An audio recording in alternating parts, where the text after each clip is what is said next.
ముల్లంగిని మన వంటశాలలో తప్పక చేర్చుకోవాల్సిన కూరండి. ఎందుకంటే ఇది ముల్లంగి దుంప అనుకుంటారు అందరూ, కానీ ఇది దుంప కాదండి. This is a stem part.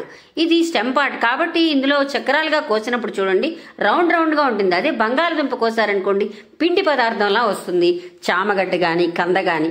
కానీ ఇది దుంప జాతి కాదు. అందువల్లనే sugar patients, weight loss journey, cancer opposite గా, ఇంకా కిడ్నీలో కానీ లివర్లో కానీ చాలా మటుగా చాలా ఉపయోగపడుతుంది. ఇంకా చెప్పాలంటే చలికాలంలో మనం నీళ్లు ఎక్కువ తాగలేం కదా, ఇలాంటి విటమైన కూరగాయలు తీసుకుంటే మనం నీళ్లు తాగవలసిన అవసరం కూడా లేకుండా ఇలాంటి కూరగాయలు ఉపయోగపడతాయి.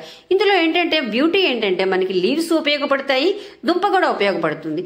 పంజెంట్ స్మెల్స్ ఉన్న అల్లం, వెల్లుల్లి ఎలా వేసుకోవక్కర్లేదు. ఈ కూరలో సింపుల్ గా ఉల్లిపాయలతో చేసుకొని టమాటా వేసుకున్నారంటే దాని కాస్త టేస్ట్ ని డైవర్ట్ చేసి తినొచ్చు. చాలా బాగుంటుంది. కర్రీ చేసి ట్రై చేసి చూడండి. రోటీస్ లోకి కూడా బాగుంటుంది, రైస్ లోకి. ఇంకా